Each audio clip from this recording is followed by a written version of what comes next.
I think like there's a conversation to be had about draft resources. And as we get into our champion select powered by Omen and HyperX, we can talk about the fact that Rumble is no longer available, right? Ooh. UmTi, he played Xin Zhao in this composition that's built around the Galio. I don't think not having access to that is going to hurt them too much. And now TL on the blue side, which has proven to be a little bit more powerful, I guess. Certainly, if you're an LCK fan, you know that blue side was completely giga overpowered and it was ridiculous. If you're an LPL fan, you probably thought that red side was a little bit more powerful. But I think so far this tournament, blue has been strong. So, Maokai, you know, for the West, I'm thinking Maokai first pick, but Kallista's open. Okay, I mean, that's fair enough. I respect it. I think you have to pick it away from JackeyLove. I think you also just, you got to trust Yeon. I think the man has been having a great tournament so far, even on the Ezreal. I don't think he was misplaying. I just think that things were falling apart around him. So yeah, for sure, trust him.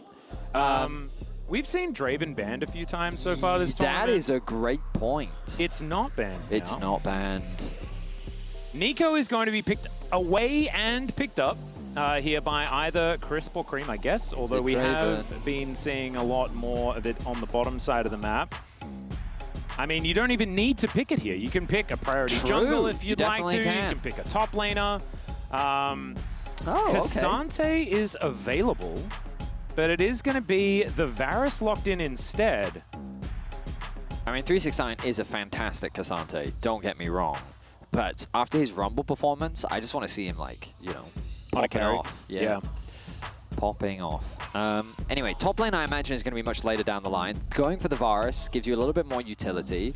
Assuming that this Neeko is in the support position, that is a very powerful 2v2 lane, but we're yet to see where exactly this Neeko goes. With the Maokai locked in, I'm a happy camper. I think Maokai really simplifies the draft. Pairing that up with a Nautilus as well, like, that is a great 1-2-3 from Team Liquid. It's very solid. You can't really go wrong. The strong bot side of the map as the Sylas is locked in. So, I mean, throwback to Zeka Worlds 2022. And look at these ultimates, man. Yep. Depth charge, the brambles. Zeka was a big fan of picking the Sylas into Maokai specifically just because you could steal away that Maokai ultimate, and basically the amount of control and space you garner from the Maokai ultimate, you can respond with your own. So it's a good response. Obviously, it leaves you open in the mid lane matchup. But with Aurora taken out of the way, the fact that they've banned away the Cassio too. Yeah, Talia, also Poppy, and Cassio all taken away. There's not a lot of grounding left. Yeah, I mean, how many more champs can you really punish with as the Sejuani ban going to come through on the side of TL? Yeah, we'll have to see what APA does have available to himself. Of course, his Aurelion Soul still there. I don't know whether you want to give him that ultimate as well, though. True. That seems a little bit scary. Just have to see, though. Because ban's coming on in. Last one here for TES. What are you banned here? Are you scared of Yone? I was going to say Corki Yone, maybe. Jace has not been picked. Yep, not quite yet. Also, and the K'Sante is still up. So Kanavi, 369 can just play that one if he'd like to. Does give them it's for a little sure bit less Team range, Liquid I guess. K'Sante, no? You'd hope so. But they don't get first grab of it. But I imagine that Top Esports will lock in jungle here. Narban. Okay. Yeah, I imagine that it's going to be a jungle lock-in. And I mean, he's got a lot of options. Where does Kanavi go? Kindred would be fun, actually. Give a little bit of extra range. Zyra also. But do you want to do double AP? True. Lee Sin? No, surely not. Oh, that'd be fun, though. Pantheon. I like that. I think it's good. Good setup with the mid-jungle, too. Gives you a lot of early game agency. And the global, I think, is really powerful. So Top Esports, a lot of teamfight tools. Their front line isn't inherently strong in the sense that Panther's a pretty squishy champion. APA is laughing a lot. Either Spawn made a suggestion that he thought was really funny. He's shaking his head. It's like, I don't want to play Zillion, but it'd be so good here. Hwei going to be an option. Yeah, that's fine. Gives you a bit of range. You don't mind it. Let's see what CoreJJ goes with now. Yeah, I know you're a big fan of the color schemes. Look at the theme on the side of Team Liquid's. It's a little dark. Yeah. Kind of into it. K'Sante bringing a bit of light to it, but I actually kind of... Very swampy colors. Yeah. It's like a forest coming into a beach. Garden moss, one could say. Yeah. Now, rounding out top lane, 4-3-6-9. What are we going to get? With the Gnar banned, and Rumble unavailable, are we going to see a tank matchup? Thought maybe this was coming in. So this is something that we saw yesterday, Zeus bringing that one out. Aatrox has found ups and downs so far this season. So looking forward to seeing what 369 can do with it. This has been a matchup that has worked either way, but we've seen Aatrox's colossally fail, but when they do get too strong, it's really difficult to handle, and 369 has very first-hand experience. I feel like that in the current meta, the only people that play Aatrox are the ones that are really confident playing Aatrox. Oh, yeah. You know what I mean? So I'm excited for 369. I think that that top side is scary, and top esports are playing with confidence. They have a lot of skirmishing tools. They have great agency when it comes to their individual playmaking, whereas Team Liquid have gone back to a style that works for them. Front-to-back team fight composition, very similar to what they did in Game 1, but I think this is much easier to execute simply because Maokai, Nautilus, K'Sante. It's just a great front line. It certainly is. The thing that I'm worried about is Creme is pretty good at Sylas historically, and he has access to really cool stuff. Oh, yeah. When it comes to the amount of cool stuff that he has, it's extensive. It really is. So even things like Fate's Call can be so incredibly strong when you have such an only go-in style of jungler. Then having the ability to pull out your Pantheon if you would like to is just too much flexibility, I would say, but does need to make sure that he hijacks the right things at the right times. And this is a composition that can run out of time in games. You know, when you've got this Maokai composition, it can certainly scale quite nicely, especially with a Hwei alongside. We'll just have to see whether TL can turn things around. Pressure's on. I mean, top esports, of course, the expected favorites in this matchup. But given what we saw in Game 1, and I think people want to be optimistic about Team Liquid, and rightly so, a roster that has a decent amount of international experience at this point. This format is definitely quite ruthless. Oh, yeah. But especially after FlyQuest's impressive series against Gen.G at the World Championship last year, I think North America and LTA want to be confident in their teams. I think so too. I also think it was pretty tumultuous, right, in the opening season, because TL didn't really have that many fantastic games, right? Oh, there were a lot of people pointing fingers at UmTi saying that he wasn't necessarily doing so well. This wasn't the team that a lot of people were expecting to be heading here to first stand. We watched the finals. I'm pretty sure we were both pointing those fingers. Yeah.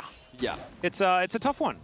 So this, I even think so far, like the fact that they managed to take down KC already is a great sign. And things look competitive in Game 1. We'll just have to see whether Game 2 can be a similar story as Yeon and CoreJJ pushed out of the brush right now. Now, obviously, Kalista is a strong laning champion. Unfortunately, when there's two range champions against a Nautilus Kalista at level 1, there's not really a lot you can do. Yeah. Core wants to wait until he's probably got at least level 2, ideally level 3 before they start fighting. And the problem is, until that point, this is what's going to happen. You're just going to be sad as your HP bar is slowly whittled away. Yeah, we didn't really talk about it, but the Neeko pickup, I think, is like really, really smart from Top Esports and Crisp here, because it was obviously there only to deny a Kalista-Renata combination, right? Neeko, very, very good at playing into the Renata just in general. And so CoreJJ, not wanting to pick that one up, then has to go for this less powerful in-lane style of champion. Oh, he's doing a fantastic job, by the way. So Crisp starts when he's underneath the tower by zoning Yeon away from one CS. And then Yeon messes up his Ren so he doesn't kill another. And then as Yeon tries to get another CS, he throws out the E, rooting him in place to then finally have the Q back up. And as he goes for one more, he denied like 4 or 5 CS just through his pressure. And already you can see 9 to 15 in this is the CS discrepancy between the two AD carries. The health pot is gone from Yeon. And 126 gold just passively from lane as well is a big deal here, as Jackie is going to continue. Oh, it's ruthless. Yeah, just pushing wave after wave. An opportunity now as UmTi finishes his full clear, going to be heading down towards his Krug camp. Might be able to try and bail them out. But that means resources invested, the rest of the map then becomes more open. We've got both of these Rift Scuttlers available as Creme has closed the gap between him and APA. APA taking a fair bit of damage here. Does shield himself up, those should be okay. But it's not okay. The bottom side of the map, not feeling very okay. Also, I love the electrocute pickup on Creme, basically giving you the strong burst rotation in lane. Oh, now the threat of a dive is here. All right, APA just going to go down. That's first blood. Creme, that trade from earlier, paying off beautifully. And yeah, it's once again, Creme picking up first blood against TL. Nicely done, very nicely done. Just recognizing the strength of the champion in these early levels. If you can chunk that person down enough, there's a real opportunity for you to find those outplays, and he's able to get it. He got the better of APA in the laning phase in game 1, and now with a solo kill here in game 2, Creme is off to a fantastic start. Gonna find some chains onto UmTi there as well, but we're gonna back away from that. Don't wanna watch it, gonna check out this solo kill here from Creme. I'm curious if he actually had the electrocute back up. Connects the E. Ah, he does. Yep. That electrocute timing is crucial. Frustration on the face of APA, and he should feel frustrated with that. Creme played around his rune choice very well. He certainly did, and that is flash down for APA, but Creme didn't need his. That's the ridiculous part is, okay, Chris taking a lot of damage here. Remember, you're extremely squishy. As the Neeko, even the Rend, layered on top as well. So Chris gonna get pushed out. Certainly good news here for TL as they manage to fight back in the bottom lane. Kanavi, knowing that he's stronger in the 1v1. I mean, what's APA gonna do here? Even if he rotates over, his wave's in a bit of an awkward spot. Now the rotation is going to come through. UmTi should feel confident to try and fight this. Yeah, APA, can he manage to snare him? He does get it off. As Creme, he's going to be moving in, finds yet another set of chains, and there it is! Cool guys don't look at explosions. He's walking away while he's picking up the kill. 2-0 now for this Sylas. There's CoreJJ moving in, a lot of damage onto Kanavi and APA. He gets himself onto the board. Creme this time not able to do anything about it. Okay, so Kanavi, he overstays his welcome, but you can see the skirmishing strength. As Creme gets level 6, bit of damage coming through from APA. But it's a situation where in the 2 versus 2, it's just so much easier for this Sylas Pantheon to win out. And so Creme wisely sacrifices the farm in mid lane to regroup with his jungler, and they're able to get that kill. They weren't expecting CoreJJ to arrive, and it means that it ends up being a 1-for-1. But the damage done in the bot lane as well as a consequence, 48 CS to 31 in the matchup. It's a bit of a disaster, 20 CS the lead, as Creme's taking a lot of damage, but it just feels like it's incidental coming from this Hwei in the mid lane. As 369 does land some Infernal Chains, and Impact doesn't seem too worried about it. This is Wet Noodles, ladies and gentlemen. Yes, Aatrox is a damaging champion, but K'Sante doesn't care. Pretty much. Ultimately, though, 369 still doing well in the 1v1. Indeed. As Grub's secured UmTi in an awkward spot. The thing about that bot lane matchup, and we're going to see it a lot more in the standard 2v2, the reason why bot lane is so important is because with that pressure, it's not just one person moving over, it's 2. And if you have early prio, oh, hang on, UmTi looking for a play. Yeah, there's the all-out. 369, World Ender does come on through. We'll see whether UmTi can get this Twisted Advance to work out. Bramble smash to push him back there as well. Great knock-up, but 369 still in trouble. Getting the sweet spot on that Q, though, fantastic.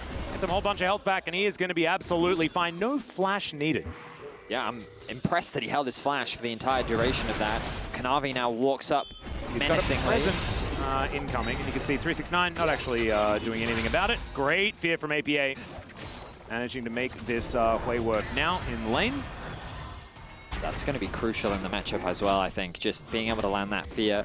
But I think a bit of an overstay from Kanavi. I think there was a window where he could have moved into the jungle and started stealing away some camps, especially thanks to the push they have in mid. Ooh, Present doesn't actually spot anything here, as you can see. UmTi getting the information. This control ward has been here for so incredibly long. As all right. We've seen this before, though. We know who wins. This 2v2 is not even close, ladies and gentlemen. TL just going to back themselves away. Largely because Creme is so big, of course. Only about a kill ahead, or a first blood ahead, I guess, with the fact that a kill did come back onto APA. Could be important moving forward. You know, Atlas, yeah, mate. I've had the luxury of casting League for 8+ years now. Mm-hmm. And I was there when Neeko was released. Yet, I still get tricked by the minimap. Oh, yeah, me too. I saw that Varus roaming mid, and I was about to say, oh, Varus roaming mid. That's an interesting choice. And then I'm like, it wasn't Varus, it was Neeko. Yeah, the good old Chains of Corruption gang. You love to see it. Creme is going to get feared once again. Oh, APA's got his eye in. I don't know whether it's actually going to matter too much here as they trade some ultis. And yeah, despair is indeed it. Hwei's in a good spot for Yeon. CoreJJ with level 6. Oh, all right. There's the spiraling as Creme's in trouble. The Bramble's going to deserve a flash here as Creme is just going to sidestep, and he is A-OK. All right, in comes Kanavi. APA going to get taken down. Creme taking some damage. UmTi just cannot close the gap, though. And TL, they lose him once again. Falling from the heavens, Kanavi punishes the mid laner once more. This mid-jungle duo is so terrifying in the skirmish, and Team Liquid can't avoid it. Nice trade back initially from APA, but it ends up in his demise. Oh, there's a flash. CoreJJ not going to quite find it there. Good sidestep from JackeyLove. I thought Jackie could have turned that into a kill, to be honest. Looks like he chose not to. Not having to use the flash, kind of huge there as well.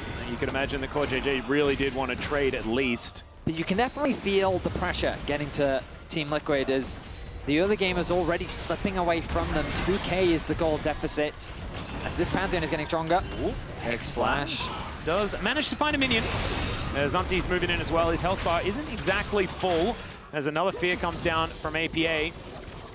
Lost Chapter now completed, is doing a bit of damage here.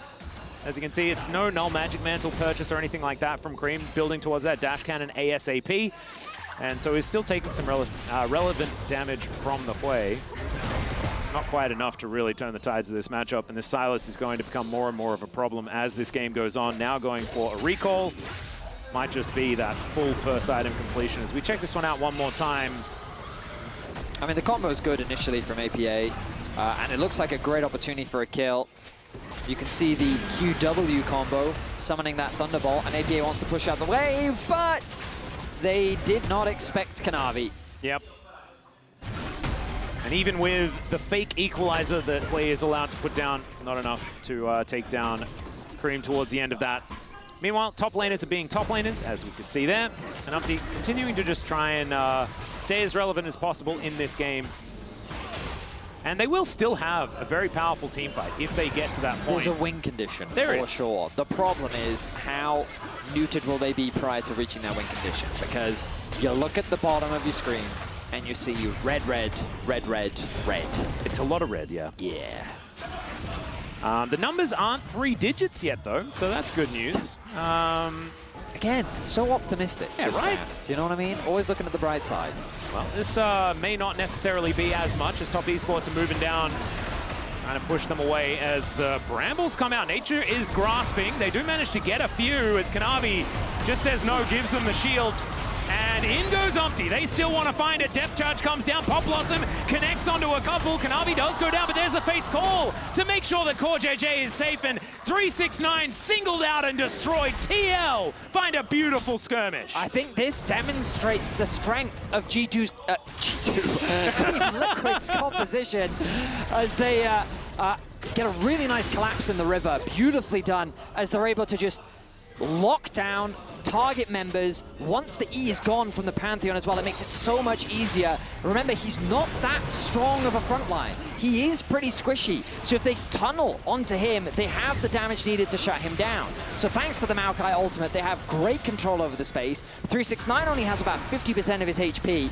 And then with the TP coming through, while the hook doesn't connect, the ultimate does come through from CoreJJ. And a nice flash from Yeon to sidestep that engage from Crisp, meaning that the target selection becomes very easy as they follow up onto 369. They also get 369's flash there as well. Felt like he was pretty dead to rights regardless. Top esports still going to be able to grab themselves this dragon. They have 6 scrubs yet again. I believe that's 12 in the series thus far. TL not really being able to fight in this early game very well. That is only dragon number 1, I guess. 5 minutes until the mountain is going to be up and available. TL need to be able to control space on this map better than just catch them while they're running away from taking exactly what they want, you know? Completely right. But I mean, a sign of hope at the very least for Team Liquid. 100%. When we think about optimism, that's a great position to be in. Creme does still hold on to a lead in terms of the mid lane matchup, but the amount of utility that Team Liquid have access to, And you can see playing with a little bit more confidence as they move their bot lane into mid, get that push off. First item is done here for Yeon, so he's feeling pretty powerful at this point in time. A crucial item as well. Yeah.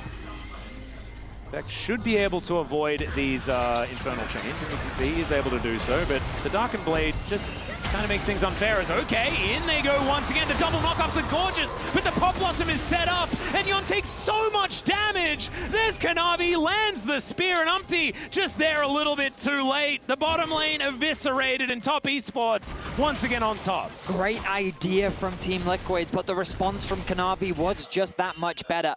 Nice use of the ultimate to collapse incredibly quickly, and the 2v2 ends in disaster. That ulti from Crisp as well, providing some much needed crowd control. Yeah. But two members of TL end up falling. Man, it looked like things were working out, right? The depth charge, getting those double knockups. When you don't have enough damage to take them down, the Pop Blossom really can turn things. As Creme will be able to take this turret on the bottom side as well. Feats of strength going their way for that one. And again, I love the idea here. The CC does connect, the double knockup too. Yeon doesn't quite connect the Q, but I don't think it would have made that much of a difference. But look at the charged Q response from JackeyLove doing so much damage. The snipe coming in from Kanavi as well. Yeah, barrier and heal both as well, giving JackeyLove so much effective health in that moment. That's a great point as well, yeah. Just misleading there. TL thinking that they had the opportunity as CoreJJ, grats. Does have a 27 gold advantage. Creme not able to find those chains, but only because Yeon's able to have the reaction time to get out of the way. 369 going to get all outed here as the Aatrox wall's making things confusing. Let's see whether this solo kill can come on through as the thumbs up as well. In comes UmTi, he knew that he was dead, and so Impact able to grab himself what was almost, I'm going to give it to it. Solo kill? No, it's not actually a solo kill. The I mean, Twister it advance would have been. It would have been. I'm convinced. It should, yeah. It should have been. been. Nicely done there from Impact, though. Yeah, nicely done. Good punish onto 369. And this K'Sante ramping up nicely. Could be a wall that will be difficult for Top Esports to break through, especially given that they have gone for the lethality. Varus instead. I think as this game goes on, we're going to be leaning, if you're a TL fan, you're going to be leaning a lot more on APA to be able to dish out a lot of late game damage. And that could be difficult right now. He's almost 1,000 gold behind. But we know what Hwei can do. When he does just get to sit back and turret, it can be very, very scary. So if Impact can be that front line, make things as difficult as possible, that could be their way through. Yeah, I mean, we're speaking a lot from the context of Team Liquid, because right now it's Top Esports who are in the driving seat, right? They've built themselves a 2K gold lead. This very much feels like it's their game to lose. And so exploring the avenues in which Team Liquid turn it around, thanks to their composition, we've already talked a lot about it. They definitely have tools to turn this game around. I would not count them out just yet. But right now, especially in the game, it feels like Top Esports composition spikes really hard. It's a scary position for TL to be in, because this is where Top Esports can really break the game open. Well, they're looking for a dive onto 369. And there's the Fates call to start it off. Let's see whether they can get enough burst, because he could just get a bunch of that back. And you can see, oh man, the Ren does finally, never mind, it's not enough. And 369 stays alive through it all. Finally, the all out, but 369 still alive. They have to flash for it. And TES, they threw the kitchen sink at 369, and he just said, thank you very much, I'm remodeling my house. As Leonidas once said, give them nothing but take from them everything, as Team Liquid lose 4 in an attempted dive against 369. Oh my goodness, the sustain was monstrous as Team Liquid fall short in the dive. That almost looked unfair, but we'd seen it. It was only yesterday that Zeus was defying what is possible. I thought we took away the revive passive from Aatrox, you know? I mean, just look at there's the first chunk of sustain, the ignite, there's the second chunk of sustain, and then he flashes in the third chunk of sustain. My man is just healing up like a monster possessed. The flash comes through from Impact. They have to commit everything into getting that kill. And, I mean, I can tell you right now, it just wasn't worth. It just wasn't worth. It really wasn't. I think TL were kind of feeling themselves, hoping to try and keep up that momentum of taking 369 off the map. And now, APA, oh dear. I don't think he's getting out of this one. Decent little fear, but that spiraling despair. This one is the scary one. As Kanavi wanted to give this kill over to Creme. Takes a little bit of time, but eventually it is going to be APA on the floor. And that really felt like a back-breaking moment there towards the bottom lane. Now insult added to injury. As Impact just looking to see what he can do here. The all-out does come on down. Pop Blossom coming through. UmTi is going to be here as well. But Impact just not enough damage here. I think Impact is really feeling the fact that he's the one with an advantage, trying to utilize it as best he can, but it's just not quite enough.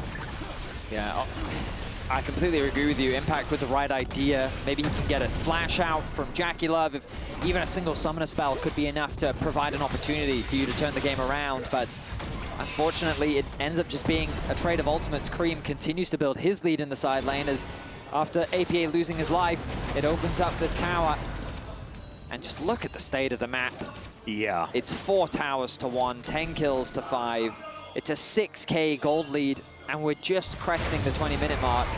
They're going to try again. You do not succeed, just go for it again. This time it's UmTi and Yeon trying to get the work done, but 369 also, he's realized that he wins these, and he absolutely does. I mean, let's not go for that one again. Yeah, I mean, what else is there to say? 369 isn't your enemy, he's the enemy. The way that he just stands there menacingly, he is the raid boss as he refused to fall. And they managed to get him a couple of times, but it feels like as soon as that first item's done, it's just so hard. And now, Top Esports able to move on over to this Ruinous Archon. So much Ruinous Archon. Don't I know, this is so yeah, Voracious. I really love that Archon. It was like every game, so Ruinous. Like we just can't get away from it. Well, actually, do you know what it feels like for me? It feels like now that it's just been changed. It's like now we just have a different one. Yeah. Archon has a. He's Rod of Ages now. Wonder which item he's going to be next time. Without the context, people Rod of Ages. What are you? I'm looking for Sunfire Cape Archon. That's going to be a fun one. Just like the burn damage, the aura. That sounds fun. Impact, I feel like. A little bit more of a battle. Chains of Corruption, though. UmTi is just dead. APA not able to find too much here as the Pop Blossom on both carries. Yeon picks up CoreJJ though, and Creme may have overstepped the rend. I don't think it's going to do enough, and Creme wasn't even in range as Yeon flashes away trying to keep himself alive, and Crisp, he roots him. There's the piercing arrow. JackeyLove absolutely gorgeously done, and now it is Impact versus the world. The chains connect, the Kingslayer to give back all their health to Creme, and look at these health bars, the aggro management, gorgeous from Top Esports, as that's a clean ace. It is a 5-0 in favor of Top Esports. Systematic destruction as they have taken full control over this game. Creme sees an opportunity to steal away UmTi's ultimate. It ends up being a trade of Maokai's, but Creme shuts him down with the assistance of JackeyLove. Then this Crisp ultimate hitting onto 2, completely isolating the support of Team Liquid. Gets pulled back thanks to Yeon. But then look at this target focus. Kanavi's like, you've got core, right? And Crisp is like, yeah, no problem. He then flashes into the Pop Blossom. The snipe comes through from JackeyLove, and Impact trying to get something back. I mean, in this 1 versus 5, you're just not tanky enough. Nope. And if he wants to be that front line, he has to be there a little bit sooner. Of course, he had to get out of the way of this Aatrox, as they were the ones that were in a lane elsewhere. So Top Esports now with all of the control in this game. You can see the gold difference powered by AWS here as it's fallen off a bit of a Top Esports cliff. And now, possible catch opportunity here, but UmTi realizes, no, it's not. 369 turns up. They've got the lesson when it comes to this Aatrox. And Impact, unfortunately, gonna have to flash away himself. That is not the real Crisp. He's gonna be moving underneath the inhibitor turret. But Dragon was taken. Top Esports looking for this turret as well. Chains of Corruption going to split down the middle. That doesn't matter too much. They're still going to get their prize. And this gold advantage, 11,000 is, the surmountability factor is quite low, is what I'm going to say. Impact now moving into his own jungle, or what used to be his own jungle. It now belongs to Top Esports. He has to sacrifice a large amount of his health bar. He's kind of the only one that can face check though, right? If they ever want to get onto the map, it has to be behind Impact. Pretty much. Yeah, the options are limited. Team Liquid, I mean, I feel like that things really got away from them straight from the early game. Just the fact that Creme got that solo kill in the mid lane. The bot lane 2 versus 2 was very difficult for them to navigate. And Kanavi's really, once again, just been running away with this Pantheon, similar to what we saw in game 1. 8, 2, and 6. We thought that 369 was going to be a little bit quieter, considering how separated the top lane felt in terms of the matchup, but then he had a few highlight reels moments of his own. If we had to give an MVP for this one, I'd actually find it quite difficult. As Creme's also built a Magi's. Has low-key been fantastic. Incredible, you know, and very low-key. Like, look at the scoreline. You know? Secret agent, Bond, yeah, it's a James Bond-esque type play here. But yeah, the Pop Blossoms have been fantastic. Just the fact that he picked the Neeko as well to really mess with the draft on TL's side also makes things difficult. As Creme, with a Fate's Call available, nowhere near anyone. But not going to be able to use that one in time. Rest of TL. I mean, they're okay for now. The problem is the top esports aren't letting them anywhere near any quadrant of their jungle at all. And UmTi just forced to move back. And inside your fountain, there's just not a whole lot of money to gather. Not a whole lot of objectives you can contest. And Kanavi going to throw the Herald through. That is going to be JackeyLove. Locked down by CoreJJ, but unfortunately there is no follow-up, there is no nothing, there is no turret left in this mid lane either. And TL, I mean, they just lose a bunch of health bars and just have to give everything up. They're out of options, they're out of time, their base is crumbling, and the CC was really nice from CoreJJ, locking down JackeyLove, but there's just no follow-up. They're so far behind at this point. Even if top esports make mistakes, they have so much breathing room for error that it's going to be, they're going to require top esports to make a number of mistakes. And even, like, it wasn't even a mistake. Yeah. They still got the inhibitor. They don't lose any members. And Team Liquid are now doing what they can to do some damage control, try and get some farm back out on the map ahead of the Baron, which is likely going to be the next objective for top esports. Yeah, feels like a pick is 100% necessary. CoreJJ understanding that completely as he looks to Hex Flash his way forward and collect whatever he can. These clones being thrown out whenever they want as well. Just gives Crisp a whole lot of control of this area. But TL with information. And if they give up this Baron, it's likely the end of the game, so you may as well just look for anything you can.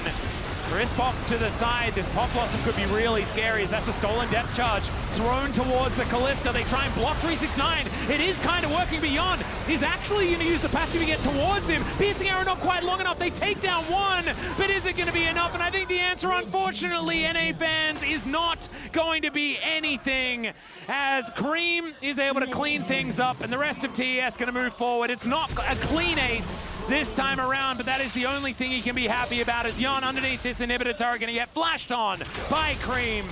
And TES, they can take themselves a Baron, and they could also just choose to end the game. It looks like they're going to make this series a 2-0, a quick day overall. Atlas as top esports get a nice bounce back after their loss yesterday. Yeah, exactly. This is going to be Nexus Turret 1 focused, and top esports, this is exactly that bounce back that we were looking for, because some people were saying that HLE were looking like they weren't going to be contested. And top esports saying, no, we just had a bit of an off day. Looking absolutely fantastic here up against TL, and we'll see whether that rematch does come on through as the Nexus falls for the second time this series, and an angry top esports claim their first victory here at First Stand. A convincing win as well. Huge credit to Creme, really cementing his authority over APA in the mid lane matchup. And Kanavi just putting on a storm, a much better performance compared to what we saw from yesterday. Yeah. And overall, a much stronger looking top esports here at First Stand. Yeah, and I thought that 369 was struggling a little bit in that early game, but man, the Aatrox's ability to absorb pressure throughout the mid game was absolutely gorgeous. You can see there giving us the thumbs up.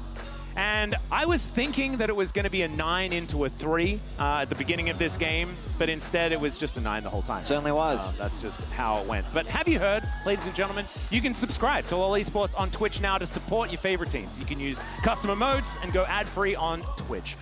Regular subscribers are also rewarded with the Vi Have You Heard in-game emote. And now let's send it back to the desk for the First Stand cooldown.